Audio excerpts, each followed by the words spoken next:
ఈ మార్చి 17 ఒక ముఖ్యమైన తేదీని ఎగ్జామ్ పాయింట్ ఆఫ్ వ్యూలో కంపల్సరీ గుర్తుపెట్టుకునే ప్రయత్నం చేయండి. తెలంగాణ పోరాట దినం ఉద్యోగులు, తెలంగాణ ప్రజాస్వామ్య పరిరక్షణ దినము విద్యార్థులు. అదేవిధంగా నెక్స్ట్ మార్చి 24వ తారీఖు నాడు తెలంగాణ హైదరాబాదు పౌర నగర సంస్థ అనేది ఒక సంస్థ ఏర్పాటైంది. ఆ సంస్థ ఏమని పిలుపునిచ్చిందంటే, తెలంగాణ ఉద్యమ వ్యతిరేకులందరినీ అడ్డుకోండి, ఎక్కడ సదస్సులు సమావేశాల్లో కూడా పాల్గొనేవద్దు, ఒకవేళ పాల్గొంటే కోడిగుడ్లు టమాటాలతోటి సమాధానం చెప్పేసి పిలుపునివ్వడం జరిగింది. ఈ మార్చి 24వ తారీఖు నుంచి తెలంగాణ ప్రాంతానికి సంబంధించిన ఏ ప్రజాప్రతినిధులు కూడా బయట తిరగడం మానివేశారు. సభలు సమావేశాల్లో పాల్గొనే విధానానికి స్వస్తి చెప్పారు. ఎక్కడ పాల్గొన్నా కూడా తెలంగాణ వాళ్ళతో నిరసన వ్యక్తం కావడం జరిగింది. కాసు బ్రహ్మానందరు ఎప్పుడు భారీ బందోబస్తుని, ఎక్కడ ఏ సమావేశం పోయినా కంప్లీట్ భారీ బందోబస్తుని వెళ్ళడం అనేది జరిగింది. కాబట్టి 69 ఉద్యమం ప్రభావంలో ఈ యొక్క పౌర నగర సమితి, తెలంగాణ పౌర నగర సమితి మార్చి 24వ తారీఖు నాడు ఏర్పాటయ్యి ఉద్యమానికి పిలుపునిచ్చింది. ఏమని, ఎవరైతే తీవ్ర తెలంగాణ ఉద్యమ వ్యతిరేకులు ఎవరైతే ఉంటారో, ఉద్యమ ద్రోవులు అయితే ఎవరు ఉంటారో వాళ్ళు అడ్డుకునే ప్రయత్నం చేయాలని పిలుపునిస్తే, ఆ సందర్భంగా ప్రజలనే వాళ్ళు స్పందించి తెలంగాణ ఉద్యమ వ్యతిరేకులు అడ్డుకునే ఒక ప్రయత్నం చేశారు. మార్చి 24వ తారీఖు నాడు పౌర నగర సమితి పిలుపునిచ్చినది ఉద్యమ ద్రోవులను అడ్డుకోండి అని చెప్పేసి. అదేవిధంగా మార్చి 28వ తారీఖు నాడు చాలా కీలకమైన ఘట్టం. ఎందుకంటే మార్చి 28వ తారీఖు నాడు మొలికీ నిబంధనల పైన జీవో నెంబర్ 36 పైన సుప్రీంకోర్టు తీర్పునిచ్చినది. ఈ యొక్క తీర్పు సారాంశం ఏమిటంటే, మొలికీ నిబంధనలు రాజ్యాంగ విరుద్ధము, జీవో నెంబర్ను కొట్టివేస్తూ, జీవో నెంబర్ 36ను కొట్టివేస్తూ ఇది రాజ్యాంగ విరుద్ధం అంటూ సుప్రీంకోర్టు ఒక సంచలనమైన తీర్పునిచ్చినది.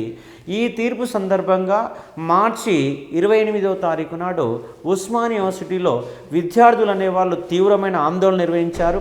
ఆర్ట్స్ కాలేజీ వద్ద దిష్టిబొమ్మలను దహనం చేశారు. ఆ తర్వాత విద్యార్థులు అనేవాళ్ళు ర్యాలీగా వచ్చేసి ఆర్ట్స్ కాలేజీ వెనుకనే ఉన్నటువంటి జమే ఉస్మానియా రైల్వే స్టేషన్కి నిప్పిపెట్టారు.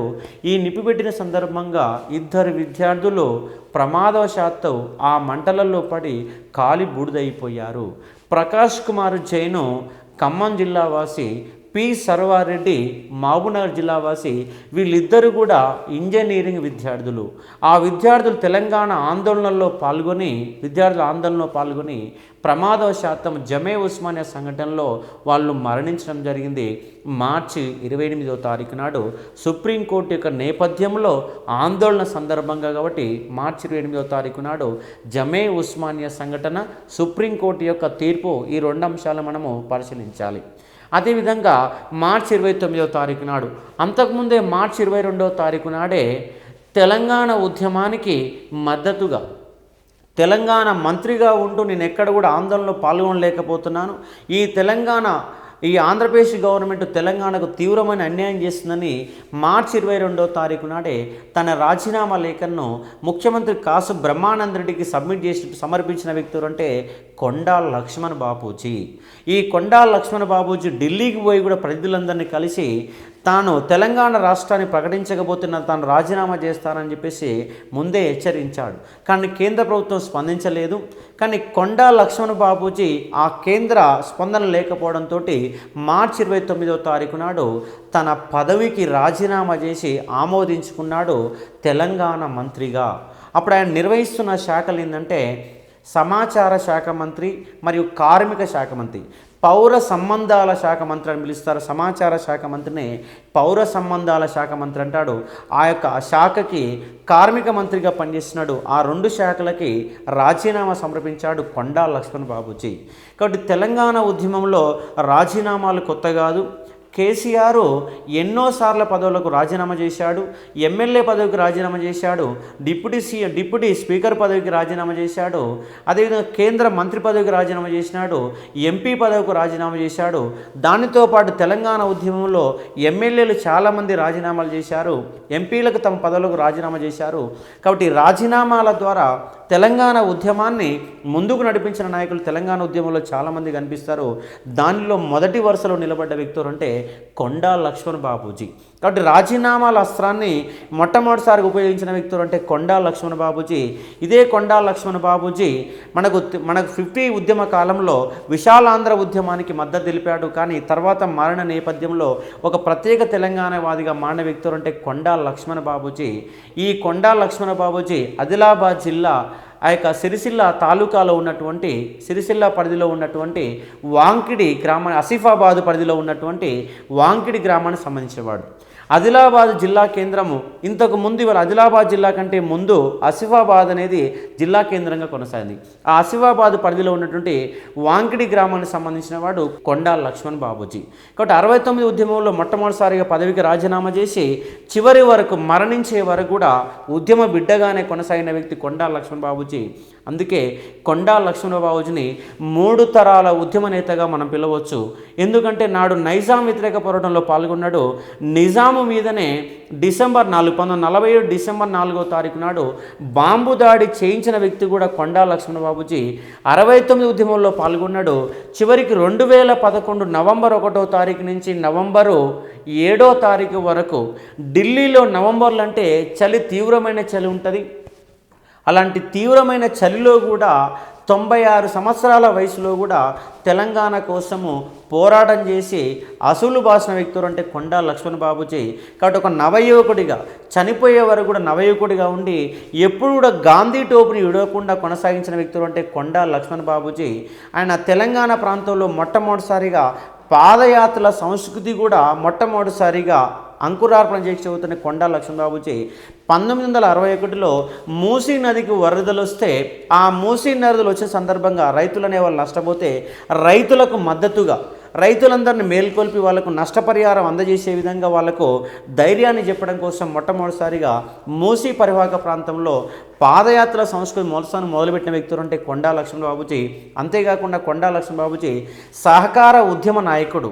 సహకార సంఘాలని ఇవాళ ఉన్నటువంటి ఎస్సీ సహకార సంఘాలు కానీ, మన గౌడ సహకార సంఘాలు కానీ, అలాగే మిగతా ఉన్నటువంటి చేనేత సహకార సంఘాలు కానీ, ఇవన్నీ సహకార సంఘాలకు ఆద్యుడు ఎవరంటే కొండా లక్ష్మణ్ బాబూజీ.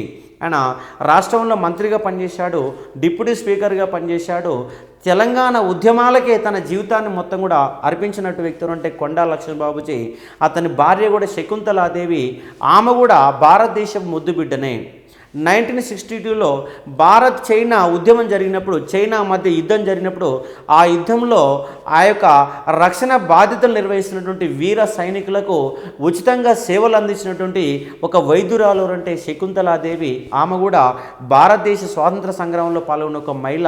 కాబట్టి ఇద్దరు కూడా ఉద్యమాల నేపథ్యంలోనే ఉన్నవాళ్ళు. కొండా లక్ష్మణ్ బాబూజీ అనే భార్య కూడా శకుంతలాదేవి కాబట్టి గుర్తుపెట్టుకోవాలి. కాబట్టి సహకార ఉద్యమ నాయకుడు, పాదయాత్ర ఉద్యమ నాయకుడు, దాంతోపాటు 69 రాజీనామాల దానికి మొట్టమొదటిసారిగా అంకురార్పణ చేసిన వ్యక్తులు కూడా అంటే కొండా లక్ష్మణ్ బాబూజీ. కాబట్టి గుర్తుపెట్టుకునే ప్రయత్నం చేయండి. కాబట్టి మార్చి 29వ తారీఖు నాడు మొట్టమొదటిసారిగా తన పదవికి రాజీనామా చేసిన వ్యక్తులు అంటే కొండా లక్ష్మణ్ బాబూజీ. మార్చి 29వ తారీఖు కాబట్టి గుర్తుపెట్టుకోండి. ఆ తర్వాత మనకు 69 ఉద్యమంలో ఏప్రిల్ 5వ తారీఖులో సికింద్రాబాదులో కాల్పుల సంఘటన జరిగింది. ఈ యొక్క కాల్పుల సంఘటనలో 3 మరణించారు.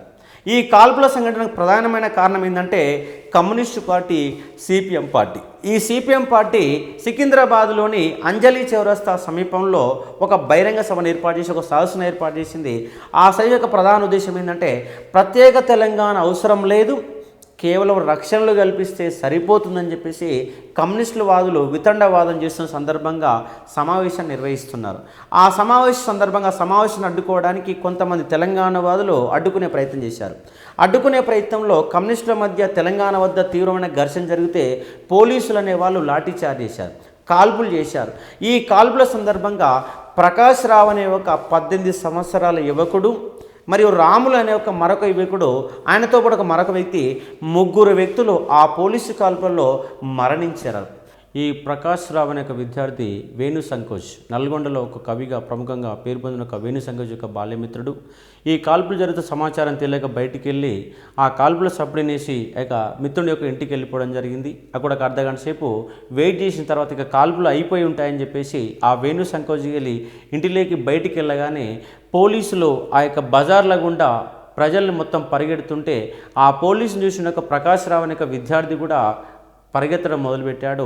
అలా పరిగెడుతున్న పోలీసులు వెంటబడితే చివరికి ఈ ప్రకాష్ అనే ఒక విద్యార్థి ఒక ఇంటి గేటు చాటును దాచుకోవడం జరిగింది.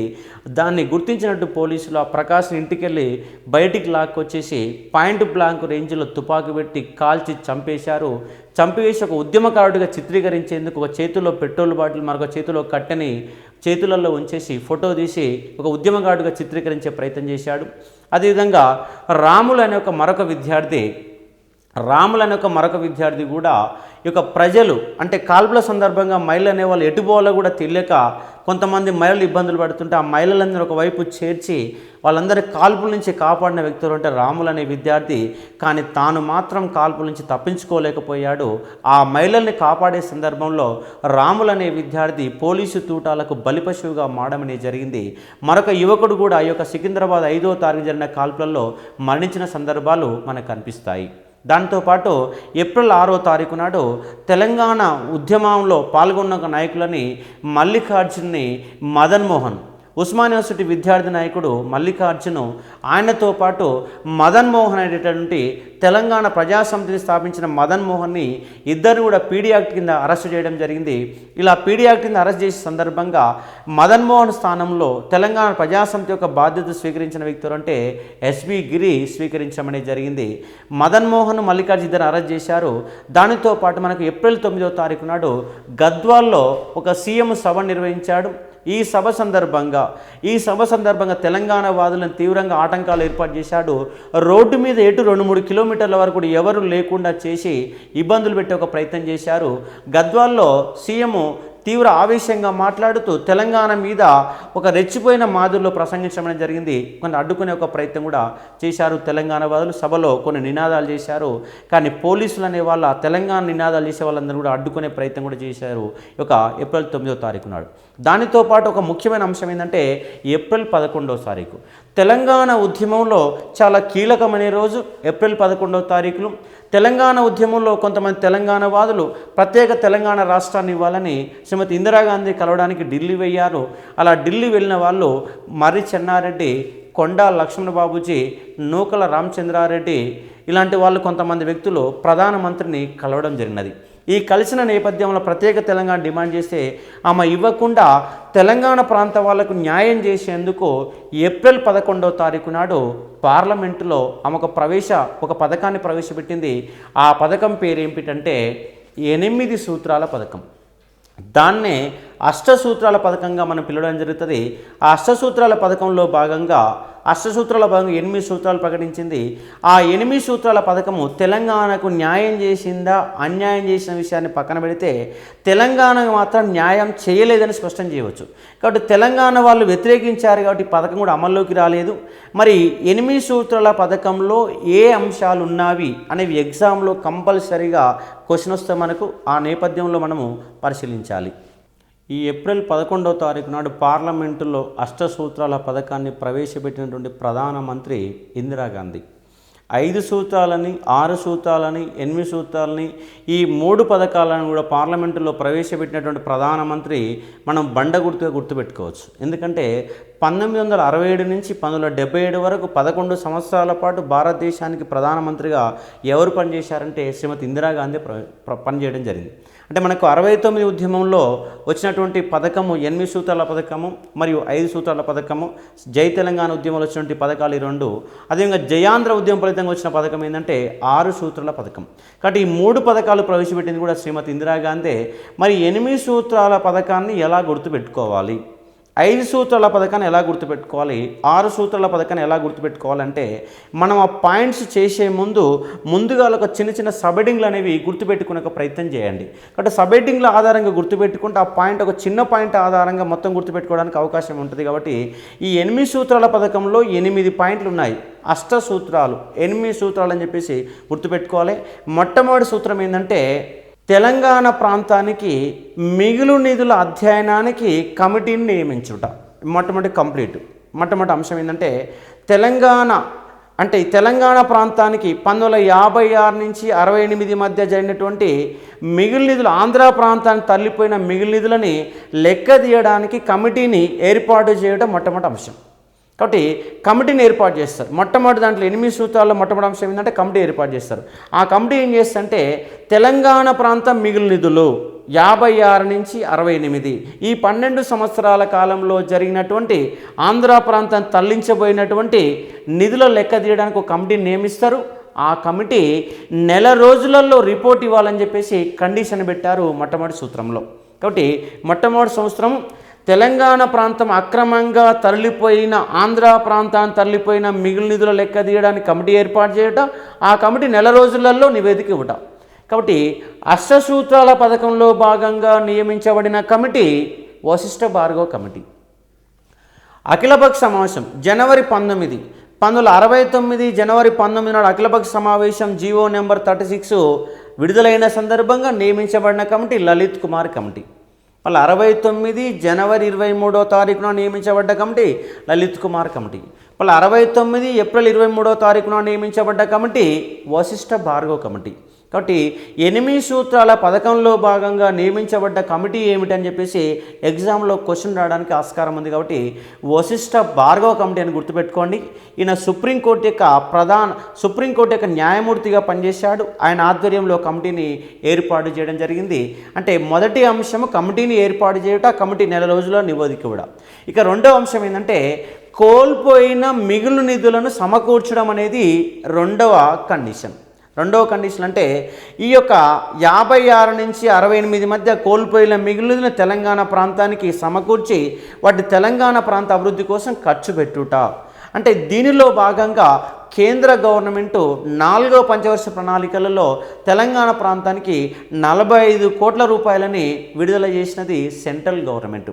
కాబట్టి మొట్టమొదటి అంశము, రెండో అంశము మిగులు నిధుల గురించి చెప్తున్నది.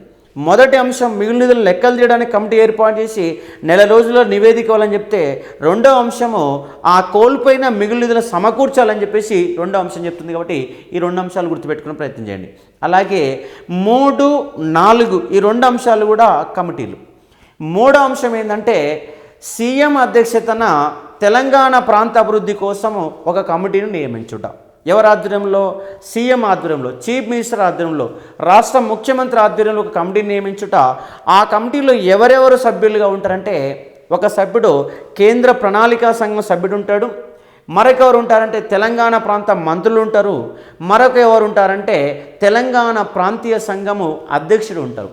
కాబట్టి మూడో సూత్రం ఏంటంటే ముఖ్యమంత్రి ఆధ్వర్యంలో తెలంగాణ ప్రాంత అభివృద్ధిని సమీక్షించడానికి, ప్రణాళికలు అమలు చేయడానికి ఒక కమిటీని ఏర్పాటు చేయట. సీఎం దీనికి కమిటీ చైర్మన్గా ఉంటే దీంట్లో సభ్యులుగా ఉండేవాళ్ళు 3. ఒకటి కేంద్ర ప్రణాళికా సభ్యుడు నెంబర్ 1, నెంబర్ 2 ఏంటంటే తెలంగాణ ప్రాంత మంత్రులు. అంటే ఆ సమయానికి తెలంగాణ ప్రాంత మంత్రుల సంఖ్య 8 మంది. అంటే వాస్తవంగా తెలంగాణ ఉద్యమ కాలంలో ఉన్న మంత్రుల సంఖ్య 9 మంది అయితే ఆల్రెడీ కొండా లక్ష్మణ్ బాబుజీ రాజీనామా చేసిన కారణంగా 8 మంది మిగిలారు. ఆ 8 మంది దీంట్లో సభ్యులుగా ఉంటారు. దానితో పాటు తెలంగాణ ప్రాంతీయ అభివృద్ధి కమిటీ యొక్క చైర్మన్, అంటే ఈ సమయానికి కమిటీ చైర్మన్గా ఉన్న వ్యక్తి ఎవరంటే మనకు మూడో వ్యక్తి జే చొక్కారావు ఉన్నాడు. కాబట్టి ఆ చొక్కారావు కూడా దీంట్లో సభ్యుడిగా ఉంటారు. అంటే ముఖ్యమంత్రి అధ్యక్షుడు, కమిటీ సభ్యులు, కేంద్ర ప్రణాళికా సంఘం సభ్యుడు కమిటీ సభ్యుడు, మంత్రివర్గ సభ్యులు కమిటీ సభ్యులు, దాంతోపాటు తెలంగాణ ప్రాంతీయ కమిటీ చైర్మన్ కూడా సభ్యుడు. కాబట్టి వీళ్ళందరి ఆధ్వర్యంలో కమిటీ ఏర్పాటవుతుంది. ఆ కమిటీ తెలంగాణ ప్రాంత అభివృద్ధిని, ప్రణాళికలను సమీక్షించి తెలంగాణ అభివృద్ధి కోసం కృషి చేస్తుందని 3 అంశాలు చెప్పారు. ఇక నాలుగో అంశం ఏమిటంటే కేంద్ర ప్రభుత్వం ఆధ్వర్యంలో కమిటీ ఏర్పాటు. ఎవరి ఆధ్వర్యం అంటే ప్రణాళికా సంఘం ఆధ్వర్యంలో కమిటీ ఏర్పాటవుతుంది.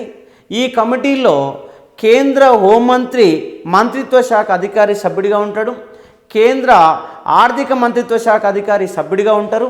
దానితో పాటు ఆంధ్రప్రదేశ్ రాష్ట్ర ప్రతినిధులు అనేవాళ్ళు దాంట్లో సభ్యులుగా ఉంటారు. కాబట్టి కేంద్రం ఆధ్వర్యంలో మరో కమిటీ. నాలుగో అంశం ఏంటంటే కేంద్రం ఆధ్వర్యంలో 4వ కమిటీ ఉంటే ఆ 4వ కమిటీలో సభ్యులు ఎవరంటే ప్రణాళికా సంఘం సభ్యుడు చైర్మన్గా ఉంటాడు.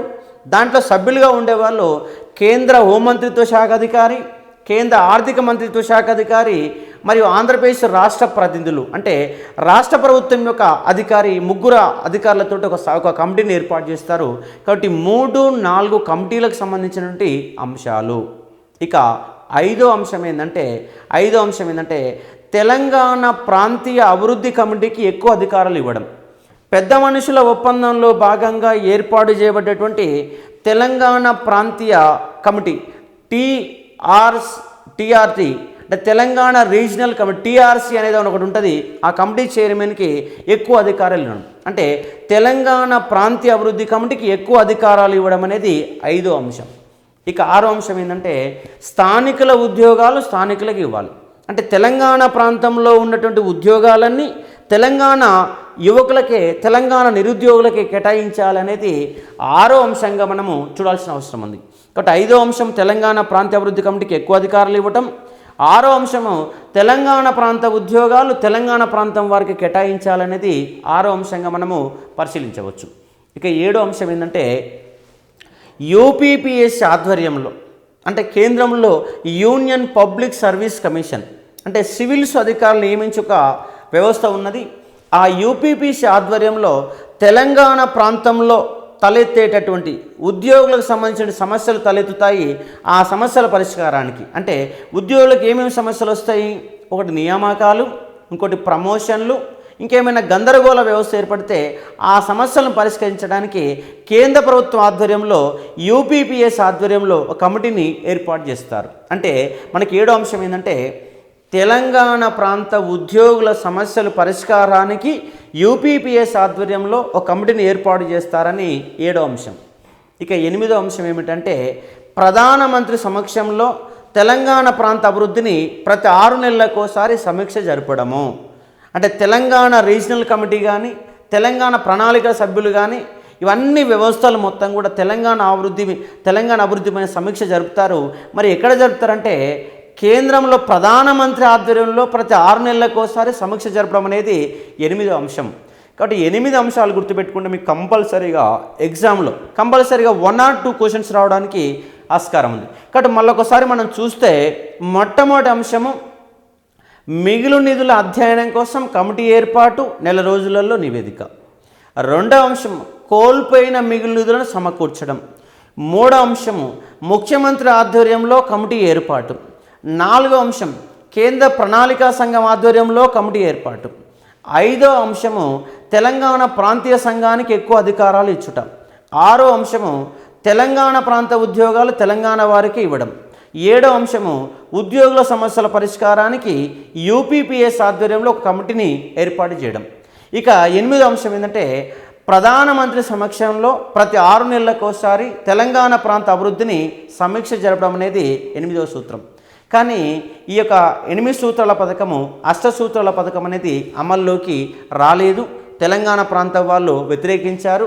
ఇది పార్లమెంటులో ప్రవేశపెట్టారు కానీ అమలులోకి రాని ఒక పథకము 8 సూత్రాల పథకము.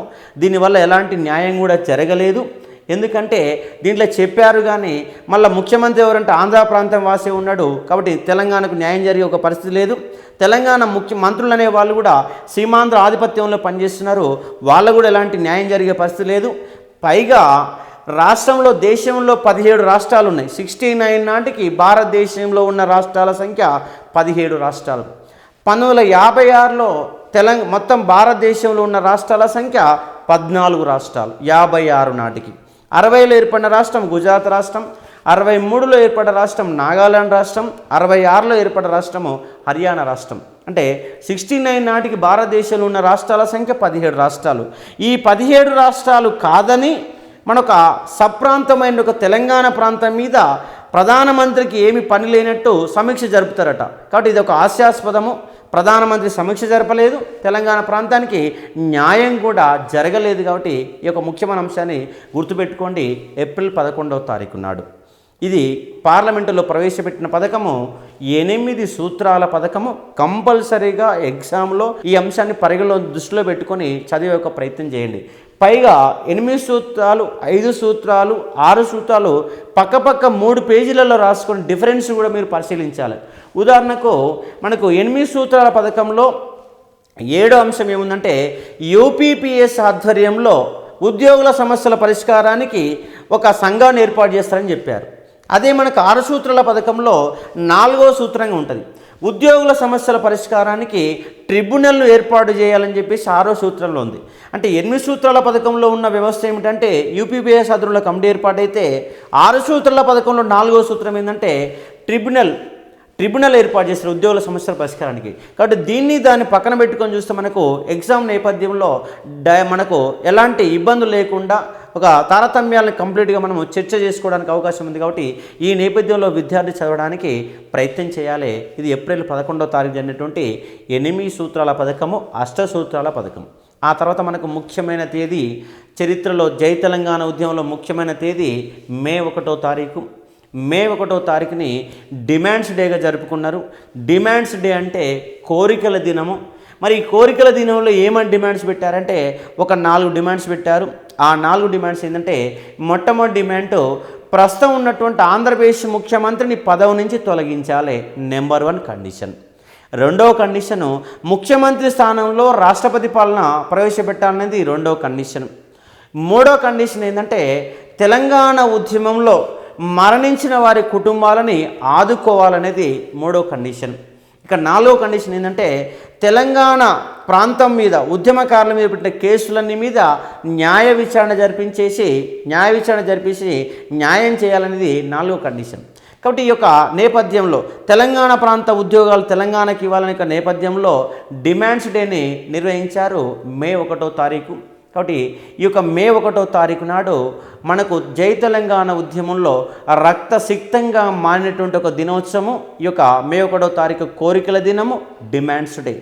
కాబట్టి ఈ కోరికల దినం సందర్భంగా ర్యాలీ నిర్వహించి గవర్నర్కు వినతి పత్రం ఇవ్వాలి. ఆ డిమాండ్స్తో ఒక వినతి పత్రం సమర్పించడమే కోరికల దినం యొక్క ప్రధానమైనటువంటి ఉద్దేశం. ఈ సందర్భంగా 2 ర్యాలీలు కొనసాగినాయి. ఒక ర్యాలీ సికింద్రాబాద్కి వెళ్ళి మరొక ర్యాలీ చార్మినార్కి వెళ్ళి. కాబట్టి ఈ 2 ర్యాలీలు కూడా సికింద్రాబాద్కి వెళ్ళి బయలుదేరిన ర్యాలీ ఈ యొక్క మనకు అసెంబ్లీ వద్దకు వస్తుంది, అసెంబ్లీ ఉన్నటువంటి పబ్లిక్ గార్డెన్ వరకు వస్తుంది. చార్మినార్ వద్ద బయలుదేరిన ర్యాలీ కూడా పబ్లిక్ గార్డెన్కి వస్తుంది. ఈ 2 ర్యాలీలు పబ్లిక్ గార్డెన్ కలుసుకొని గవర్నర్ బంగ్లాకు పోయి అక్కడ వినతి పత్రాన్ని సమర్పించడం అనేది దీంట్లో ఉన్నటువంటి ముఖ్యమైనటువంటి ఉద్దేశం కాబట్టి అర్థం చేసుకోవాలి. కాబట్టి చార్మినార్ ర్యాలీ చాలా కీలకమైన ఒక ర్యాలీ. ఈ యొక్క చార్మినార్ ర్యాలీకి పోలీసులు అనుమతి ఇవ్వలేదు. కేవలము నాంపల్లి నుంచి పబ్లిక్ గార్డెన్ వరకు ఆ పరిసర ప్రాంతాల్లో ఉండి 200 మీటర్ల పరిధిలోనే ర్యాలీ నిర్వహించాలని పోలీసులు కండిషన్లు పెట్టారు. కానీ కండిషన్లు కూడా తెలంగాణ వాదు లెక్క చేయకుండా చార్మినార్ నుంచి ర్యాలీ నిర్వహిస్తామని చెప్పేసి ముందుగా ప్రకటించారు. ఆ యొక్క ప్రకటన మేరకు చార్మినార్ నుంచి ర్యాలీ నిర్వహించారు. ఆ చార్మినార్ ర్యాలీకి నేతృత్వం వహించిన వాళ్ళు 3 వ్యక్తులు ఉన్నారు. ఒక ఆయన మదన్ మోహను, రెండో వ్యక్తి మల్లికార్జును, మూడో వ్యక్తి కేశవరావు జాదవ్. ఆ కేశవరావు జాదవ్ నడిపిన ఒక పత్రిక పేరు ఏం పేరంటే ఒలంపస్ అనే ఒక పత్రిక. ఎగ్జామ్లో కంపల్సరీ అడుగుతారు కాబట్టి కాన్సన్ట్రేషన్ చేయాలి. ఒలంపస్ అనే పత్రిక నడిపింది ఎవరంటే కేశవరావు జాదవ్. కాబట్టి చార్మినార్ ర్యాలీకి నేతృత్వం వహించిన వారు మదన్ మోహన్, తెలంగాణ ప్రజాసమితి యొక్క అధ్యక్షుడు, మల్లికార్జున్ ఉస్మానియా విద్యార్థి సంఘం నాయకుడు, అదేవిధంగా Keshava Rao Jadhav Osmania university professor, English డిపార్ట్మెంట్కి సంబంధించిన ప్రొఫెసరు, 69 ఉద్యమ కాలంలో ఒక విద్యార్థి నాయకుడిగా ఉన్నాడు. ఆ విద్యార్థి నాయకుడు ఈ యొక్క చార్మినార్ ర్యాలీకి నేతృత్వం వహించారు. అదేవిధంగా సికింద్రాబాద్ ర్యాలీకి నేతృత్వం వాళ్ళు 2 వ్యక్తులు ఉన్నారు. ఒక ఆయన ఎస్బీ గిరి, మరొక వ్యక్తి సర్దార్ గౌతుల్ అచ్చన్న. కాబట్టి తెలంగాణ ఉద్యమానికి మొట్టమొదటిసారిగా మద్దతు తెలిపిన పార్టీ స్వతంత్ర పార్టీ. ఆ స్వతంత్ర పార్టీ నాయకుడు సర్దార్ గౌతుల్ అచ్చన్న. కాబట్టి తెలంగాణ ఉద్యమానికి సంపూర్ణంగా మద్దతు తెలిపిన మొట్టమొదటి పార్టీ స్వతంత్ర పార్టీ, దాని నాయకుడు సర్దార్ గౌతుల్ అచ్చన్న. కాబట్టి జై తెలంగాణ ఉద్యమ కాలంలో జై తెలంగాణ నినాదాలు చేసి జయాంధ్ర ఉద్యమ కాలంలో జయాంధ్ర ఉద్యమ నినాదాలు అందించిన వ్యక్తి ఎవరంటే సర్దార్ గౌతుల్ అచ్చన్న. ఇదే సర్దార్ గౌతుల్ అచ్చన్న మనకు పెద్ద మనుషుల ఒప్పందం మీద సంతకం పెట్టినట్టు ఒక వ్యక్తి సర్దార్ గౌతుల్ అచ్చన్న. ఆంధ్ర ప్రాంతానికి ఒక మంత్రి అయినప్పటికీ తెలంగాణ ఉద్యమానికి మద్దతు తెలిపాడు. ఆయన సికింద్రాబాద్ ర్యాలీకి నేతృత్వం వహించారు. కాబట్టి 5 పేర్లు గుర్తుపెట్టుకోండి: Charminar rally Madan Mohan, Mallikarjun, Keshavarao Jadhav. Secunderabad rally SB Giri మరియు సర్దార్ గౌతుల్ అచ్చన్న. కాబట్టి చార్మినార్ ర్యాలీకి పోలీసు నిర్బంధాలు పెట్టారు. కానీ పోలీసు నిర్బంధాలను కూడా కాదని ప్రజలనే వాళ్ళు చార్మినార్ వద్ద దాదాపుగా 30,000 మంది సమావేశమయ్యారు. 30,000 మంది జమకూడారు. ఆ జనాన్ని ఉద్దేశించేసి ప్రసంగించినటువంటి కాంగ్రెస్ పార్టీ రాజకీయ కురువృద్ధుడు కొండ వెంకట రంగారెడ్డి, కేవీ రంగారెడ్డి. తెలంగాణ ప్రాంతంకి వెళ్ళి పెద్ద మనుషుల సంతకం పెట్టినట్టు వ్యక్తి. తెలంగాణ ప్రాంతంకి వెళ్ళి మొట్టమొదటిసారిగా దామోదర సంజయ్ కాలంలో డిప్యూటీ సీఎంగా పనిచేసినటువంటి కొండ కేవీ రంగారెడ్డి ఆయన చార్మినార్ ర్యాలీని ఉద్దేశించేసి ఆవేశంగా ప్రసంగించాడు. అప్పటికి ఆయన వయసు దాదాపుగా 80 సంవత్సరాల వయసులో ఉన్నాడు, చాలా వృద్ధాప్యంలో ఉన్నాడు. కానీ వృద్ధాప్యాన్ని కూడా లెక్క చేయకుండా తెలంగాణ ఉద్యమానికి మద్దతుగా ఒక వృద్ధ సింహం వలె గర్జించాడు చార్మినార్ వద్ద. ఏమని ఈయన ప్రసంగం చేశాడంటే, ఏమని ప్రసంగించాడంటే, బానిస బతుకు కన్నా మరణం మేలు, గులాంకి జిందగీ సే మౌత్ అచ్చి హై, గులాంకి జిందగీ సే మౌత్ అచ్చి హై, బానిస బతుకుల కన్నా మరణం మేలని చెప్పేసి గర్జించాడు చార్మినార్ వద్ద కేవీ రంగారెడ్డి. ఆయన ప్రసంగం కంప్లీట్ అయిన తర్వాత అక్కడి నుంచి ర్యాలీగా బయలుదేరారు. ఆ ర్యాలీ నుంచి బయలుదేరిన కాడి నుంచి పోలీసుల మధ్య, ఉద్యమకారుల మధ్య నిరంతర సంఘర్షణ కొనసాగింది. పోలీసులు లాఠీ చార్జీలు, భాషవాయి గోళాలు, తూటాలు ప్రయోగించారు. కానీ జనం మాత్రం అవేవి లెక్క చేయకుండా రాళ్ళు విసురుతూ పోలీసులతో పోరాటం చేస్తూ చివరికి ఒక పోస్ట్ ఆఫీస్ దగ్గర రాగానే ఆ యొక్క సెంట్రీ ఆ పోలీస్ ఆఫీస్ తగలబెట్టడానికి ప్రజలు అనేవాళ్ళు ప్రయత్నం చేస్తే సెంట్రీ అనేవాడు కాల్పులు జరిపారు. ఆ కాల్పుల్లో చాలామంది గాయపడ్డారు. మొజంజాయి మార్కెట్ వద్ద ఒక సినిమాలో మాదిరి ఒక యుద్ధ కిష్కిందా కాండ కొనసాగింది ప్రజల మధ్య, పోలీసుల మధ్య. ఈ యొక్క చార్మినార్ నుంచి ఈ యొక్క పబ్లిక్ గార్డెన్ వచ్చే వరకు దాదాపుగా 10-15 మంది పోలీసు కాల్పులలో మరణించారు. మరణించేవాడు మరణిస్తున్నాడు, ముందుకు పరిగెత్తేవాడు పరిగెత్తున్నాడు. ర్యాలీ కొనసాగుతున్నది. ఆ ర్యాలీ కొనసాగుతుండగానే కాల్పులు జరుగుతున్నాయి. చనిపోయే వాళ్ళు చనిపోతూనే ఉన్నారు. కానీ జనం అనేవాళ్ళు భయపడకుండా ఆ ర్యాలీలో ముందుకు పరిగెడుతూ వెళ్ళిపోవడం జరిగింది ఈ యొక్క చార్మినార్ ర్యాలీ వద్ద. అలాగే సికింద్రాబాద్ నుంచి కూడా ర్యాలీ బయలుదేరింది. ఎస్బీ గిరిని కూడా ప్రసంగిస్తూ అరెస్ట్ చేశారు. మరికొంత దూరంగానే సర్దార్ గౌతులచ్చను కూడా అరెస్ట్ చేశారు. ఆ ర్యాలీ కూడా ట్యాంక్ బండి మీదకి వెళ్ళి సచివాలయం మీదుగా పబ్లిక్ గార్డెన్ వద్ద చేరుకున్నది. ఈ 2 ర్యాలీలు కలిసి అక్కడి నుంచి గవర్నర్ బంగ్లాకు బయలుదేరాయి. ఆ బయలుదేరినటువంటి సందర్భంలో మనకున్నటువంటి పంజాగుట్ట చౌరస్తా, ఆ ఖైరతాబాద్ చౌరస్తా వద్ద ఆ రైల్వే స్టేషన్లో ఆ విద్యార్థుల మధ్య, పోలీసుల మధ్య తీవ్రమైన సంఘర్షణ జరిగింది. ఆ విద్యార్థులు అనేవాళ్ళు రాళ్ళు విసిరాజు, పోలీసులు అనేవాళ్ళు కాల్పులు జరిపారు. ర్యాలీ గవర్నర్ బంగ్లా వరకు పోయింది. కొందరు ముఖ్యమైన నేతలంతా గవర్నర్ బంగ్లాలోకి ప్రవేశించి వినతిపత్రం సమర్పిస్తుండగా బయట కాల్పుల చప్పుడు వినపడింది. పోలీసుల మధ్య, యువకుల మధ్య తీవ్రమైన సంఘర్షణ కొనసాగి పోలీసు కాల్పులు జరిపితే అక్కడికక్కడే 2 యువకులు అనేవాళ్ళు మరణించారు. వెంకటేశ్వరరావు అనే విద్యార్థి మరణించాడు. ఉపేందర్ రావు అనే విద్యార్థి మరణించాడు. ఉపేందర్ రావు అనే విద్యార్థి సాయంకాలపు కాలేజ్ చదివేట ఒక విద్యార్థి, డిగ్రీ ఫైనల్ ఇయర్ చదువుతున్నాడు, సికింద్రాబాదులో డిగ్రీ ఫైనల్ చదువుతున్నాడు. ఆ సమయానికి వాళ్ళకి మదరు తీర్థయాత్రల్లో ఉన్నది, ఉత్తర భారతదేశానికి తీర్థయాత్రలో పోయింది. ఆయనకు వచ్చిన చెల్లె ఉన్నది, 9 సంవత్సరాల బాలిక. ఈ ఉపేందర్రావు అనే విద్యార్థి కాల్పులలో మరణించాడు. ఇంటికి పోతే తల్లి లేదు, ఉన్నటువంటి చిన్న సోదరి మాత్రమే ఉంది. ఆ సోదరికి ఏమి కూడా తెలియదు. చివరికి ఆ యొక్క తోటి విద్యార్థులే విరాళాలు వేసుకొని కనీసం తల్లి కూడా సమాచారం ఇవ్వలేని పరిస్థితి. ఎందుకంటే ఇవాళ ఫోన్లు ఉన్నాయి, సమాచార వ్యవస్థ ఉన్నది. కానీ ఆ రోజు ఫోన్లు లేవు, ఎలాంటి సమాచార వ్యవస్థ లేదు. కనీసం తల్లి కూడా సమాచారం ఇవ్వని నేపథ్యంలో ఈ యొక్క అతని తోటి విద్యార్థులే విరాళాలు వేసుకొని ఆ యొక్క విద్యార్థిని దహనం చేసే సందర్భాలు మనకు ఉద్యమంలో కనిపించినటువంటి ఒక కన్నీటి పర్యంతరణ సందర్భాలు కూడా మనకు కనిపిస్తాయి. కాబట్టి ఈ యొక్క మే 1వ తారీఖు నాడు తెలంగాణ ఉద్యమంలో ఒక తీవ్రమైన సంఘర్షణ, దాదాపుగా 30 మంది వరకు ఈ యొక్క మే 1వ తారీఖు నాడు మరణించారు పోలీసుల కాల్పుల సందర్భంగా. కాబట్టి జనవరి 24వ తారీఖు నాడు సదాశివపేటలో జరిగిన కాల్పుల సంఘటనలో శంకర్ అనే విద్యార్థి మరణిస్తే, ఇక్కడ మనకు మే 1వ తారీఖున డిమాండ్స్ డే సందర్భంగా దాదాపుగా 30 మంది వరకు మనిషి సంఘటనలు కనిపిస్తాయి. కాబట్టి అర్థం చేసుకోవాలి. అదేవిధంగా మే 2వ తారీఖు నాడు, ఈ మే 1వ తారీఖు నిరసిస్తూ మే 2వ తారీఖు నాడు బంద్ నిర్వహించారు. ఈ బంద్ సందర్భంగా ఈవి పద్మనాభ అనేటటువంటి ఒక కార్పొరేట్ని అరెస్ట్ చేయడం జరిగింది. మే 2వ తారీఖు నాడు బంద్ సందర్భంగా మే 1 సంఘటనల కారణంగా చూపిస్తూ ఆయన్ని అరెస్ట్ చేసే సందర్భాలు ప్రయత్నం చేశారు. కాబట్టి మే 2వ తారీఖు నాడు బంద్ నిర్వహించారు తెలంగాణ ఉద్యమంలో. దాంతోపాటు మే తర్వాత ఈ మే 2వ తారీఖు నాడు బంద్ జరిగిన సందర్భంగా పెద్ద ఎత్తున ఒక సంఘర్షణ వాతావరణం అనేది కొనసాగింది.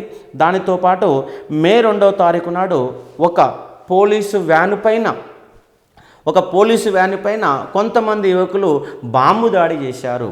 ఈ బాంబు దాడి చేసిన వ్యక్తి ఎవరంటే కుమార్ అనేటువంటి ఒక సాధారణ కార్మికుడు, ప్రింటింగ్ ప్రెస్ కార్మికుడు. అలాగే ఒక పాల వ్యాపారి నరేంద్ర అనే ఒక సాధారణటువంటి ఒక యువకుడు. కుమారు మరియు నరేంద్ర అనే ఇద్దరు కలిసి ఒక బాంబు తీసుకొని సికింద్రాబాద్ జేమ్స్ స్ట్రీట్ వద్ద పోతున్నటువంటి ఒక జీపు మీద బాంబుతో దాడి చేస్తే ఆ జీపులో ఉన్నటువంటి ఫారూక్ అలేంటి ఒక సాధారణ కానిస్టేబుల్ మరణించాడు. ఆ బాంబులు వేసిన వాళ్ళు పారిపోయారు. కానీ ఒక విద్యార్థి నాయకుడి పైన కేసు అనేది నమోదు చేశాడు పీజే సూరి. ఒక విద్యార్థి నాయకుడి ఇంట్లో కొన్ని బాంబులు తయారు చేసిన సామాగ్రి దొరికిందని చెప్పేసి పీజే సూరిని లేని కేసులో ఇరికించేసి ఇబ్బందులు పెట్టే ప్రయత్నం చేశారు. కాబట్టి గుర్తుపెట్టుకోవాలి. ఈ ఉద్యమం సందర్భంగా ఏప్రిల్ 21వ తారీఖు నాడు తెలంగాణ ఉద్యమంలోకి ప్రవేశించిన వ్యక్తి మర్రి చెన్నారెడ్డి. తెలంగాణ ప్రజాసమితి సభ్యత్వాన్ని తీసుకున్న వ్యక్తి మర్రి చెన్నారెడ్డి ఏప్రిల్ 21వ తారీఖు నాడు ఉద్యమంలోకి ప్రవేశించి మే 12వ తారీఖు నుంచి జిల్లా పర్యటనలు చేశాడు. ఆ జిల్లా పర్యటనలో భాగంగా నిజామాబాద్లో పర్యటించారు, వరంగల్లో పర్యటించారు, మహబూబ్ నగర్లో పర్యటించారు. ఈ యొక్క పర్యటనలో సర్దార్ గౌతు లచ్చన్న మరియు కొండా లక్ష్మణ్ బాబుజీ లాంటి వాళ్ళు కూడా ఈ యొక్క పర్యటనలో పాల్గొని ఆ యొక్క సభలల్లో విజయవంతం చేసి తెలంగాణ ఉద్యమకారులకి తెలంగాణ ఉద్యమాన్ని పరిచయం చేసే కార్యక్రమాన్ని ఏర్పాటు చేశారు. దానిలో భాగంగా మహబూబ్ నగర్ జిల్లాలో ఒక సభను ఏర్పాటు చేస్తే ఆ సభకు దాదాపుగా కొన్ని 20-30 గ్రామాల పంచాయతీ సమితుల అధ్యక్షులు, దాదాపు 620 గ్రామాల సర్పంచులు హాజరై ఆ సభను పెద్ద ఎత్తున సక్సెస్ చేశారు. ఈ సందర్భంగా ఒక సాధారణ విద్యార్థి జగన్నాథ్ అనే విద్యార్థి తన చేతి బొటనవేలు కోసుకొని మర్రి చెన్నారెడ్డికి వీర తిలకము దిద్దాడు. ఆ విద్యార్థి పేరు గుర్తుపెట్టుకోవాలి. జగన్నాథ్ అనే విద్యార్థి మహబూబ్ నగర్లో మర్రి చెన్నారెడ్డికి చేతి బొటనవేలు కోసుకొని వీర తిలకం దిద్దడం అనేది జరిగింది. కాబట్టి ఈ యొక్క ఉద్యమ నేపథ్యంలో మనం గుర్తుపెట్టుకునే ఒక ప్రయత్నం చేయాలి. కాబట్టి ఒక గుర్తుపెట్టుకునే అంశం చేయండి. దాని తర్వాత మరొక ముఖ్యమైన తేదీ మే 17వ తారీఖు నాడు అమరవీరుల దినంగా లేదా మృతువీరుల దినంగా జరుపుకున్నారు. తెలంగాణ ఉద్యమంలో ముఖ్యమైన తేదీ గుర్తుపెట్టుకోవాలని ఒక ముఖ్యమైన తేదీ మే 17 అమరవీరుల దినము లేదా మృతువీరుల దినం. మృతువీరులు అంటే అమరవీరులు అన్నా కూడా మృతువీరులే. కాబట్టి అమరవీరులు అన్నా మృతువీరులు అని చెప్పేసి ఎగ్జామ్లో మనకు కంపల్సరీ ఎగ్జామ్లో క్వశ్చన్ అడడానికి ఆస్కారం ఉంది. కాబట్టి మే 17 అమరవీరుల దినోత్సవం. అలాగే మే 18వ తారీఖు నాడు కేంద్ర ప్రభుత్వానికి మర్రి చెన్నారెడ్డి సవాలు విసిరేశాడు. ఆ సవాల్ ఏమిటంటే, శ్రీమతి ఇందిరాగాంధీ గారు, మీరు తెలంగాణ ప్రాంతంలో ప్రజాభిప్రాయ సేకరణ పబ్లిసైట్ నిర్వహించండి. ఒకవేళ తెలంగాణ ప్రజలు తెలంగాణ వాదాన్ని వ్యతిరేకిస్తే మా పదవులందరికీ రాజీనామా చేసి మేమందరము మీరు చెప్పినట్టు మేము వింటాము. ఒకవేళ తెలంగాణ ప్రజలు తెలంగాణ కావాలని కోరుకుంటే మాత్రము తెలంగాణ రాష్ట్రాన్ని ఏర్పాటు చేయండి. మీకు తెలంగాణ ప్రాంతంలో ప్రజాభిప్రాయ సేకరణ పబ్లిసైట్ నిర్వహించే దమ్ము ధైర్యం ఉందా అని చెప్పేసి కేంద్ర ప్రభుత్వానికి సవాలు వేసిన వ్యక్తి ఎవరంటే మర్రి చెన్నారెడ్డి. కాబట్టి గుర్తుపెట్టుకునే ఒక ప్రయత్నం చేయండి. అదేవిధంగా మే 20వ తారీఖు ఉస్మానియా యూనివర్సిటీలో మేధావుల సదస్సు జరిగింది. మే 20వ తారీఖు మేధావుల సదస్సు. ఈ మేధావుల సదస్సు ఉస్మానియా యూనివర్సిటీలో నిర్వహిస్తే దాన్ని సదస్సును ప్రారంభించిన వ్యక్తి, ఆ సందర్భానికి వైస్ ఛాన్సలర్గా ఉన్న వ్యక్తి రావాడ సత్యనారాయణ ఈ సదస్సును ప్రారంభిస్తే ఆ సదస్సుకు అధ్యక్షత వహించిన వ్యక్తి ఎవరంటే మంజూరు ఆలము ఒక ఉర్దూ డిపార్ట్మెంట్కి సంబంధించిన ఒక మంజూరు ఆలము ఈ యొక్క సదస్సులో ఆయన ముఖ్య అతిథిగా పాల్గొని ఆ సదస్సుకు అధ్యక్షత వహించాడు. ఈ సందర్భంగా ఈ సదస్సులో ఒక పేపర్ను సబ్మిట్ చేసిన వ్యక్తి ఎవరంటే ప్రొఫెసర్ జయశంకర్ సారు. ఆయన ప్రసంగించిన అంశం ఏంటంటే KL Rao and Nagarjuna Sagar. KL Rao అనే వ్యక్తి ఆంధ్ర ప్రాంతానికి చెందిన ఒక చీఫ్ ఇంజనీరు, కేంద్ర జలవనరుల యొక్క మంత్రిగా పనిచేశారు, కేంద్ర జల సంఘం చీఫ్ ఇంజనీర్గా పనిచేశాడు. నాగార్జున సాగర్ యొక్క నిర్మాణంలో ప్రధానమైన ఇంజనీర్గా పనిచేసిన కేఎల్ రావు. ఆ కేఎల్ రావు కారణంగానే తెలంగాణ ప్రాంతానికి తీవ్రమైన అన్యాయం జరిగిందని, తెలంగాణ ప్రాజెక్టుని వాస్తవానికి దానికి పైనే ప్రస్తుతం ఉన్న నందికొండ వద్ద కాకుండా దానిపైన ఒక 10 కిలోమీటర్ల పైన ఏలేశ్వరం వద్ద నిర్మించే అవకాశం ఉండేది.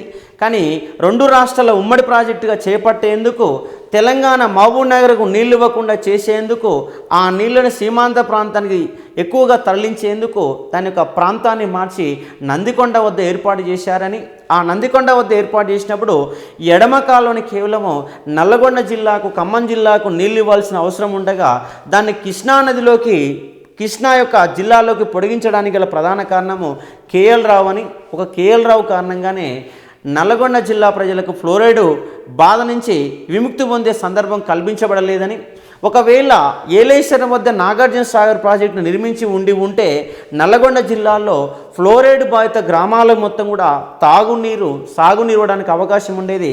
ఈ ప్రాజెక్టు కింది కట్టిన కారణంగా సగం జిల్లాకు నీళ్లు పోని ఒక పరిస్థితి. అదేవిధంగా ఏలేశ్వరం వద్ద కట్టి ఉంటే మహబూబ్ నగర్ జిల్లా కూడా నీళ్లు వచ్చే అవకాశం ఉండేది. ఇలాంటి తీవ్రమైన అన్యాయం చేస్తూ ఎడమ కాలువని కృష్ణా జిల్లాలోకి పొడిగించేసి 37 కిలోమీటర్ల పాటు పొడిగించేసి ఎడమ కాలువని 2 జిల్లాలు కాకుండా 3 జిల్లాలుగా మార్చిన వ్యక్తి కేఎల్ రావు అని చెప్పేసి ఆ యొక్క నీటి సమస్యమైన సుదీర్ఘమైన ఉపన్యాసాన్ని అందజేసిన వ్యక్తి ఎవరంటే ప్రొఫెసర్ జయశంకర్ సార్. దాంతోపాటు దీంట్లో జరిగినటువంటి ఈ యొక్క పేపర్ సబ్మిషన్లో భాగంగా దాదాపు 20 మంది మేధావులు ఈ సదస్సులో ప్రసంగించారు. ఈ సందర్భంగా ఒక పుస్తకాన్ని కూడా బయటికి వెళ్ళో తీసుకొచ్చారు. ఆ పుస్తకం పేరు Telangana movement and investigative focus. Telangana movement and investigative focus. కాబట్టి మేధావుల సదస్సు అందరూ సందర్భాన్ని గుర్తుపెట్టుకోండి. ఈ సదస్సును ప్రారంభించింది రావడ సత్యనారాయణ, సదస్సుకు అధ్యక్ష వహించింది మంజూరు ఆలము. ఈ సదస్సులో పేపర్ సబ్మిట్ చేసింది KL Rao and Nagarjuna paper submit చేసింది ప్రొఫెసర్ జయశంకర్. అదేవిధంగా ఈ సదస్సు సందర్భంగా వచ్చిన పుస్తకము Telangana movement and investigative focus అని చెప్పేసి ఈ 4 అంశాలు గుర్తుపెట్టుకుంటే మనకు ఎగ్జామ్లో ఒక పాయింట్ రావడానికి ఆస్కారం ఉంది. అదేవిధంగా మే 22వ తారీఖు నాడు, ఏప్రిల్ 21వ తారీఖు నాడు తెలంగాణ ఉద్యమంలోకి వచ్చిన మర్రి చెన్నారెడ్డి మే 22వ తారీఖు నాడు తెలంగాణ ప్రజాసమితి 69 ఉద్యమంలో ప్రముఖమైన పార్టీగా, ఉద్యమ వ్యవస్థగా పనిచేసింది తెలంగాణ ప్రజాసమితి. 2000 తర్వాత ఉద్యమంలో పనిచేసింది టీఆర్ఎస్ అయితే 69 ఉద్యమంలో పనిచేసింది టీపీఎస్, తెలంగాణ ప్రజాసమితి, టీఆర్ఎస్ తెలంగాణ రాష్ట్ర సమితి. కాబట్టి 2 పార్టీలకు వైరుధ్యాలు ఉన్నాయి. 69 ఉద్యమాన్ని నడిపింది టీపీఎస్, 2000 తర్వాత నడిపింది టీఆర్ఎస్. కాబట్టి ఈ 2 అంశాలను గుర్తుపెట్టుకునే ప్రయత్నం చేయండి. ఈ యొక్క టీపీఎస్ యొక్క అధ్యక్ష బాధ్యతలు స్వీకరించిన వ్యక్తులు అంటే మర్రి చెన్నారెడ్డి మే 22వ తారీఖు నాడు ఆయన దాని బాధ్యతలు స్వీకరించే సందర్భంగా కొంతమంది తెలంగాణ వాదులు ఆయన వ్యతిరేకించారు.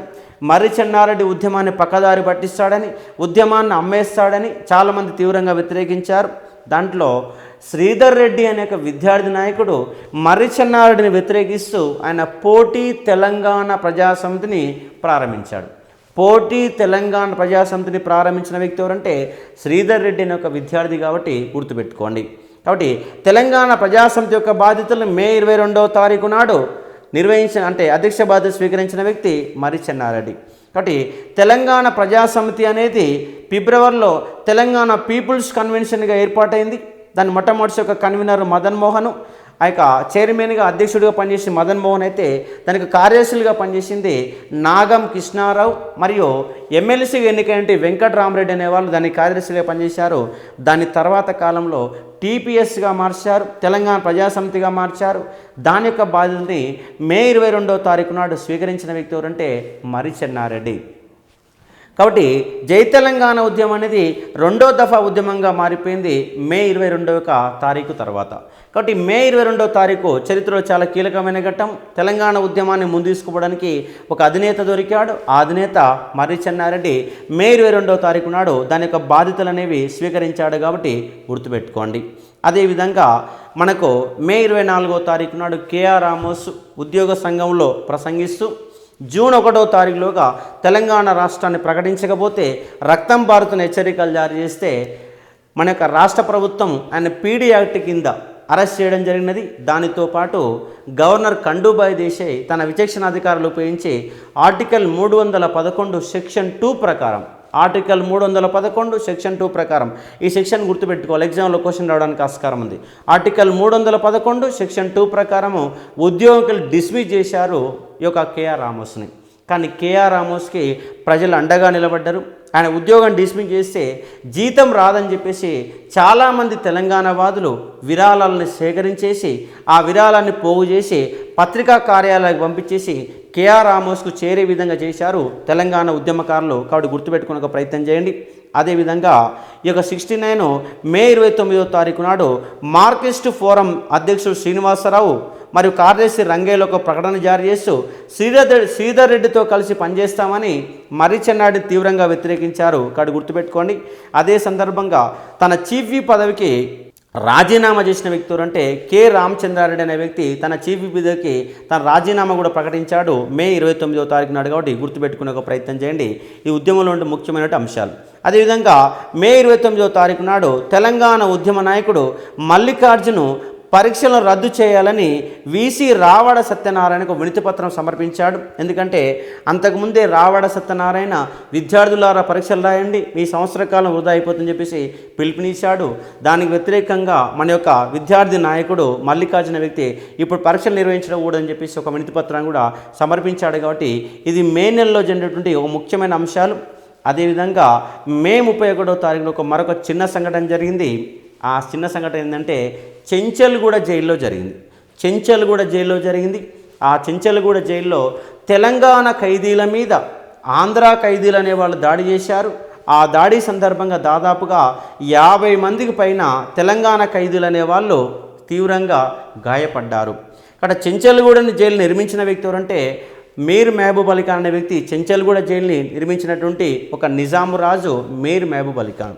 ఆ చెంచల్గూడ జైల్లో తెలంగాణ ఖైదీలు ఆంధ్ర ఖైదీలు ఇద్దరు ఉన్నారు. ఆంధ్ర ఖైదీలు అనే వాళ్ళు ఎక్కువ మంది ఉన్నారు, తెలంగాణ ఖైదీలు తక్కువ ఉన్నారు. తెలంగాణ ఖైదీలు తెలంగాణ ఉద్యమ ప్రచారంలో భాగంగా దాన్ని డిస్కస్ చేస్తుంటే ఆంధ్ర ఖైదీలు దాడి చేసి విచక్షణారహితంగా దాడి చేసి తీవ్రంగా గాయపరిచారు. కాబట్టి గుర్తుపెట్టుకునే ప్రయత్నం చేయండి. దానితో పాటు ఈ యొక్క మే 31వ తారీఖు నాడు కేఆర్ రామోస్ని ఉద్యోగం కంప్లీట్గా తొలగించడం అనేది జరిగింది.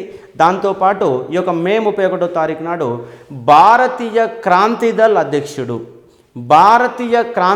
అధ్యక్షుడు చౌదరి చరణ్ సింగ్ తెలంగాణ ఉద్యమానికి మద్దతు ప్రకటించాడు. జై తెలంగాణ ఉద్యమానికి. అదే చౌదరి చరణ్ సింగ్ మనకు 79-80 మధ్య మనకు ప్రధానమంత్రి కూడా పనిచేసిన వ్యక్తి అంటే చౌదరి చరణ్ సింగ్ గారు. గుర్తుపెట్టుకోండి.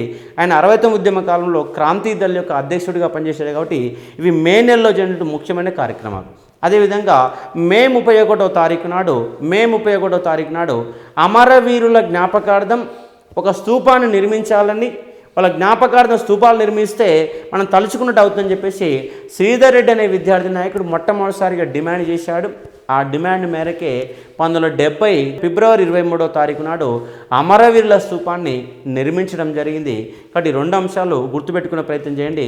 ఇది జనవరి నుంచి మే నెల వరకు జరిగినటువంటి ఒక ఉద్యమం. కాబట్టి మే 17, మే 1, జూలై 12 పతాక దినోత్సవం అంటే తెలంగాణ ఫ్లాగ్ డే.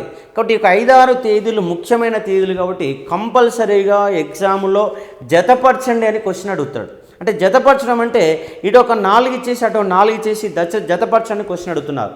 అంటే ఇవాళ క్వశ్చన్ పేపర్లో మొత్తం కూడా తేడా వచ్చేసినది.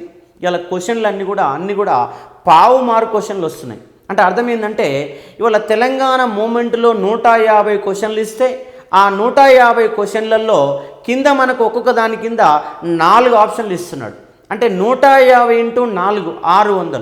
అంటే మనం 150 మార్కుల క్వశ్చన్ పేపర్ చేయాలంటే 600 క్వశ్చన్లకు ఆన్సర్ అనేది చేయాలి. కాబట్టి ఇక్కడ ముఖ్యమైన తేదీలను జతపరచండి ఇస్తే 4 తేదీలను గుర్తుపెట్టుకుంటే మనకు వచ్చే ఎంత అంటే 1 మార్క్ వస్తుంది. కాబట్టి ఇవాళ మీకు మొత్తంగా 4 పేపర్ల మీద 600 క్వశ్చన్లు ఉంటే 600 × 4 2400. కంటే కొన్ని పైవన్నీ సరి అయినవే, కింది వాళ్ళు అన్నట్టు కొన్ని క్వశ్చన్లు తేడా ఉన్నప్పుడు కనీసంగా మీరు ఎగ్జామ్లో ఆన్సర్ చేయాల్సిన క్వశ్చన్ల సంఖ్య ఎంత అంటే 2000 క్వశ్చన్లకు ఆన్సర్ చేయాలి.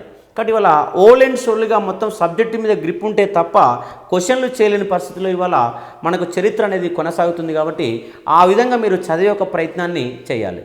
జనవరి 8వ తారీఖున ఖమ్మం జిల్లాలో మొదలైన ఉద్యమం జూన్ నెల వచ్చేసరికి అదొక ఆకాశమంతా ఎత్తుకు ఎగిసిపడినది.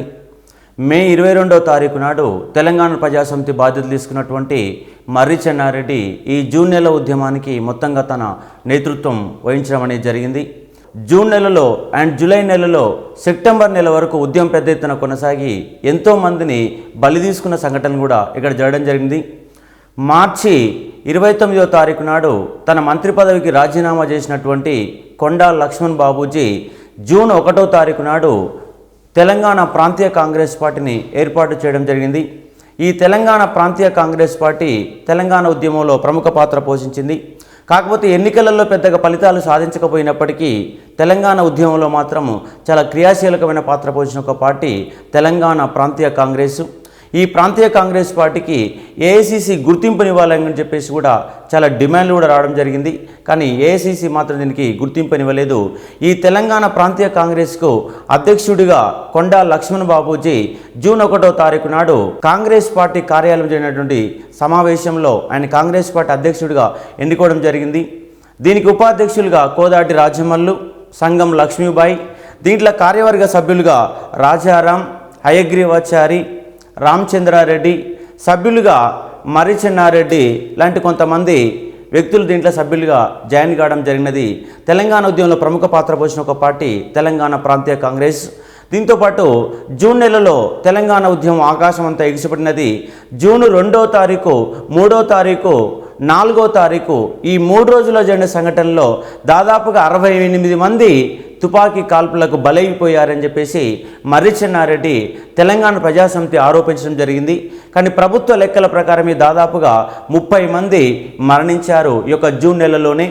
జూన్ 2వ తారీఖు నాడు, మే 31వ తారీఖు నాడు జరిగినటువంటి ఈ యొక్క జైలు సంఘటన కారణంగా తెలంగాణ ఖైదీలపైన ఆంధ్ర ఖైదీలు ముషీరాబాద్ జైల్లో దాడి చేసిన సంఘటన నిరసిస్తూ జూన్ 2వ తారీఖు నాడు పోటీ తెలంగాణ ప్రజాసమితి బంద్కు పిలుపునిచ్చినది. ఈ బంద్కు పిలిపించిన సందర్భంగా జూన్ 2వ తారీఖు నాడు నగరం మొత్తం కూడా బంద్ పాటించినది. ఈ సందర్భంగా విద్యార్థులు అనేవాళ్ళు కోటి సెంటర్ నుంచి యాబిడ్స్ చౌరస్తా వైపు పెద్ద ఎత్తున ర్యాలీగా బయలుదేరారు. దుకాణాల సముదాయాలను మూసేసుకుంటూ వెళ్ళిపోవడం జరిగినది. కానీ యాబిడ్స్ చౌరస్తాకి రాగానే దుర్గా విలాస్ అనే ఒక హోటల్ మాత్రం తెరిచే ఉంది. ఆ హోటల్ని ఎందుకు మూసివేయలేదని చెప్పేసి ప్రశ్నిస్తూ ప్రేమ్ కిషోర్ అనే విద్యార్థి హోటల్ లోపలికి చొచ్చుకుపోయే ప్రయత్నం చేశాడు. కానీ అప్పటికే దుర్గా విలాస్ హోటల్లో ఉన్నటువంటి ఆంధ్ర గుండాలు, ఎందుకంటే దుర్గా విలాస్ అనే ఒక హోటలు ఆంధ్ర గుండాలకు ఒక అడ్డాగా మారిపోయింది. అలా ప్రేమ్ కిషోర్ అనే విద్యార్థి హోటల్కు లోపలికి వెళ్ళగానే షట్టర్లు కింది దించేసి కత్తులతో పొడిచి వేయడం జరిగినది ఒక ప్రేమ్ కిషోర్ అనే విద్యార్థిని. లోపల ప్రేమ్ కిషోర్ యొక్క అరుపులు ఉన్నటువంటి బయట విద్యార్థులు బాల్కనీ గుండా, ఎందుకంటే షట్టర్లు కిందికి దించిపడేసిన కారణంగా లోపలి పోవడానికి ఎక్కడ కూడా స్పేస్ లేకపోతే కొంతమంది ఉద్యమ విద్యార్థులు కరెంటు స్తంభాలకి ఆ కరెంటు స్తంభాలకి వెళ్ళి బాల్కనీ గుండా దుర్గా విలాస్ లోపలికి ప్రవేశించడం జరిగింది. అప్పటికే రక్తం అడుగులో ఈ యొక్క ప్రేమ్ కిషోర్ అనే విద్యార్థి కొట్టుకోవడం జరుగుతున్నది. అలాంటి విద్యార్థి ఆ షట్టర్లు తొలగించేసి హాస్పిటల్ తీసుకుపోదామని చెప్తే పోలీసు వాళ్ళు ఒక్కరు కూడా సహకరించలేరు. అలా దారిన పోయి ఒక కారును ఆపేసి ఆ కారులో తీసుకెళ్ళిపోతుండగా ప్రేమ్ కిషోర్ అనే విద్యార్థి అక్కడికక్కడే మరణించడం జరిగినది. ఇలాంటి దురదృష్టమైన సంఘటనలు కూడా తెలంగాణ ఉద్యమంలో జరిగినాయి. జూన్ 2వ తారీఖు నాడు పెద్ద ఎత్తున నగరం మొత్తం కూడా హర్తాళ్లు పాటించినది. ఎక్కడెక్కడ కాల్పులు జరిగినాయి. ఈ కాల్పుల్లో దాదాపుగా 4-5 విద్యార్థులు మరణించారు. అలాగే జూన్ 2వ తారీఖు నిరసిస్తూ 3వ తారీఖు కూడా బంద్ నిర్వహించారు. 3వ తారీఖు నాడు కూడా 7-8 సార్ల కాల్పులు జరిగి ఒక 6-7 విద్యార్థులు మరణించారు. జూన్ 4వ తారీఖు నాడు మొత్తంగా 15 సార్ల కాల్పులు జరిగినాయి. ఈ 15 సార్లు జరిగిన కాల్పుల్లో మరొక 8 మంది మరణించడం కూడా జరిగినది. ఈ జూన్ 4వ తారీఖు నాడు దాదాపుగా 33 గంటల పాటు కర్ఫ్యూని విధించింది ఈ యొక్క ఆంధ్రప్రదేశ్ గవర్నమెంట్. ఆ కర్ఫ్యూని కూడా లెక్క చేయకుండా ప్రజలంతా రోడ్ల మీదకి వచ్చేసి ఈ యొక్క తెలంగాణ ఉద్యమంలో మేమంతా పార్టిసిపేట్ చేస్తామని చెప్పేసి ఆవేశపూరితులు కావడం జరిగినది. ఈ 2వ తారీఖు, 3వ తారీఖు, 4వ తారీఖు ఈ 3 రోజుల జరిగిన సంఘటనలో దాదాపుగా 68 మంది మరణించారని చెప్పేసి మర్రి చెన్నారెడ్డి తీవ్రమైన ఆరోపణలు చేయడం జరిగింది. కానీ గవర్నమెంట్ కూడా కనీసంగా శవాలు కూడా దొరకకుండా మూకుమ్మడిగా ఒకేసారి శవాల్ని తగలబెట్టించిన సందర్భాలు ఈ యొక్క హైదరాబాద్ యొక్క నగర పోలీస్ కమిషనర్ ఉన్నటువంటి కళ్యాణ్ రావు అనే వ్యక్తి కూడా మొత్తం కూడా ఆ శవాలన్నీ మొత్తం కూడా సామూహికంగా దహనం చేసి ఎన్ని మరణాలు కూడా జరిగినాయో తెలియకుండా చేసిన సంఘటనలు కూడా ఈ యొక్క జూన్ 2, 3, 4వ తారీఖులు జరిగినవి. ఇలాంటి తీవ్రమైన సంఘటనని ఈ యొక్క సమాచారాన్ని మొత్తంగా అప్పుడున్నటువంటి ఇంటెలిజెన్స్ అధికారి పి రామ్మోహన్ రావు అనే వ్యక్తి ఆంధ్ర వ్యక్తి అయినప్పటికీ కూడా ఈ యొక్క హైదరాబాదు నగరంలో జరుగుతున్న ప్రతి సమాచారాన్ని కూడా ఢిల్లీకి చేరవేయడం జరిగినది. అలా ఢిల్లీకి వేగుల ద్వారా సమాచారం తెలుసుకున్న శ్రీమతి ఇందిరాగాంధీ అక్కడే ఢిల్లీలో ఉన్నటువంటి తెలంగాణ ప్రాంతీయ కమిటీ యొక్క చైర్మన్ చొక్కారావుని ఇక్కడ జరిగినటువంటి చర్చలు మొత్తం ఇక్కడ జరిగినటువంటి సంఘటనల మీద మొత్తం చర్చించేసి అర్ధరాత్రి పూట 11 గంటలకు హైదరాబాద్కి వచ్చేసి ఇక్కడ ముఖ్యమైన నేతలందరితో సమావేశాన్ని ఏర్పాటు చేసి ఆసుపత్రికి పోయి కూడా అక్కడ ఉన్నటువంటి తీవ్రంగా గాయపడిన వాళ్ళందరూ కూడా ఆమె పరామర్శించడం జరిగింది. అర్ధరాత్రి పూట చాలామంది ముఖ్యమైన నాయకులందరూ కూడా తన దగ్గర పిలుచుకొని కేవీ రంగారెడ్డి, మర్రి చెన్నారెడ్డి మరియు ఈ యొక్క సంఘం లక్ష్మీబాయి, టిఎస్ సదాలక్ష్మి లాంటి వంద తెలంగాణ వాదులు, శ్రీధర్ రెడ్డి లాంటి తెలంగాణ విద్యార్థి నాయకుడు వీళ్ళందరూ కూడా చర్చలు జరపడం జరిగినది. ఈ సందర్భంగా ఇందిరాగాంధీ వచ్చిన సందర్భంగా మర్రి చెన్నారెడ్డి, మేడం గారు మీరు కనీసంగా 24 గంటల ముందు వచ్చి ఉంటే కనీసం ఒక 30 ప్రాణాలు దక్కేవి కదా అంటే ఆ మాట విన్నటువంటి ఇందిరాగాంధీ నిశ్చేష్రాలైపోయింది. అయ్యో అలా జరిగిపోయింది అన్నట్టుగా ఆమె ఒక ఫేస్ లాంటి ఒక రీడింగ్లో విషయం తెలిసిపోయిందని చెప్పేసి ఆదిరాజు వెంకటేశ్వరరావు తన యొక్క పుస్తకంలో పేర్కొనడం అనేది జరిగింది. అర్ధరాత్రి పూట 11 గంటల ముఖ్యమైన నాయకులందరినీ పిలుచుకొని ముఖ్యంగా స్పెషల్గా 10 నిమిషాల పాటు కేవీ రంగారెడ్డితో కూడా ఆమె చర్చలు జరపడం జరిగినది. తెలంగాణ ముఖ్య నాయకులతో పాటు గవర్నమెంట్ తరపున అప్పుడున్నటువంటి ముఖ్యమంత్రి కాసు బ్రహ్మానందరెడ్డి, జేవి నరసింగరావు, విబి రాజు లాంటి గవర్నమెంట్ ప్రజలతో కూడా ఆమె సంప్రదింపులు జరపడం జరిగింది. అర్ధరాత్రి తెల్లారి గంటలు 3 గంటల వరకు కూడా చర్చలు జరిపేసి నేను ఆఫ్ఘనిస్తాన్ పని మీద నేను వెళ్ళిపోతున్నాను, దేశీయాంగ మంత్రి వైబీ చవాన్ గారు వస్తారు, ఈ యొక్క తెలంగాణ సమస్య మీద పరిష్కారం కనుగొనే ఒక ప్రయత్నం చేస్తాడు, ఆయనతో మీరు చర్చించండి అని చెప్పేసి ఆమె హైదరాబాద్ వదిలిపెట్టేసి మార్నింగ్ 3 గంటల సమయంలో ఆమె ఢిల్లీకి వెళ్ళిపోవడం జరిగింది.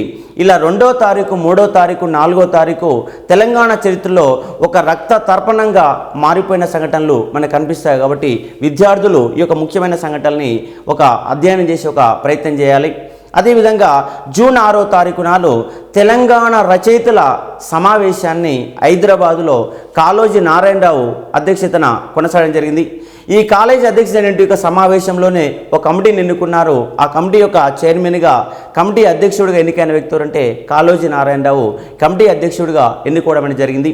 ఈ విధంగా జూను 2, 3, 4 తారీఖుల సంఘటనల మీద నిరసిస్తూ జూన్ 7వ తారీఖు నాడు దాదాపుగా 2.5 లక్షల మంది కార్మికులు సమ్మె చేపట్టారు. ఈ సమ్మె సందర్భం కమిటీని ఎన్నుకోవడం జరిగింది. ఆ కమిటీకి నాయకుడిగా ఎన్నికైన వ్యక్తులు అంటే గోవింద సింగ్ అనే వ్యక్తి ఎన్నికవడం జరిగింది. కాబట్టి తెలంగాణ ఉద్యమంలోకి జూన్ 7వ తారీఖు నాడు కార్మికులు కూడా ప్రవేశించి ఉద్యమాన్ని పతాక స్థాయికి తీసుకుపోయారు. అదేవిధంగా తెలంగాణ ఉద్యమంలో అత్యంత కీలకమైన ఒక విషయం ఏమిటంటే జూన్ 10వ తారీఖు నాడు ఉద్యోగులు అనేవాళ్ళు సమ్మెలోకి వచ్చారు.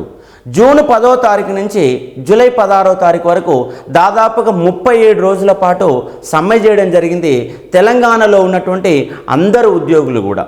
అదేవిధంగా మనకు 2011లో సెప్టెంబరు 13 నుంచి అక్టోబర్ 24 వరకు 42 రోజుల పాటు సమ్మె కొనసాగగా 69 మూమెంట్లో మాత్రము 37 రోజుల పాటు, జూన్ 10వ తారీఖు నుంచి జూలై 16వ తారీఖు వరకు 37 రోజుల పాటు సమ్మె కొనసాగింది. ఈ సమ్మెతోటి ఉద్యమం అనేది పెద్ద ఎత్తున కొనసాగడం జరిగింది. కాబట్టి అర్థం చేసుకోవాలి ఈ విషయాన్ని. అదేవిధంగా మనకు ఈ యొక్క జూన్ నెలలో ముఖ్యంగా జూన్ 17వ తారీఖు కంటే ముందే కొంతమంది మహిళా మనులు కూడా పెద్ద ఎత్తున ఉద్యమంలో పాల్గొన్నారు. జూన్ 17వ తారీఖు నాడు మహిళా దినోత్సవంగా జరుపుకున్నారు. ఈ మహిళా దినోత్సవం సందర్భంగా హైదరాబాద్ నగర మేయర్గా ఉన్నటువంటి కుముదిని నాయకుని కూడా హైదరాబాద్ నగర మేయర్ కుముదిని నాయకుని కూడా ఉద్యమంలో పాల్గొన్నది. ఆమెతో పాటు సచివాలయం వద్ద ఈ యొక్క కార్మికుల సమ్మెలో ఈ యొక్క అప్పుడున్నటువంటి ఎమ్మెల్యే ఈశ్వరీబాయి కూడా పాల్గొని ఒక ఉద్యమాన్ని సక్సెస్ చేయడం జరిగింది. కాబట్టి జూన్ 17వ తారీఖు నాడు మహిళా దినోత్సవంగా జరుపుకోవడం అనేది జరిగింది.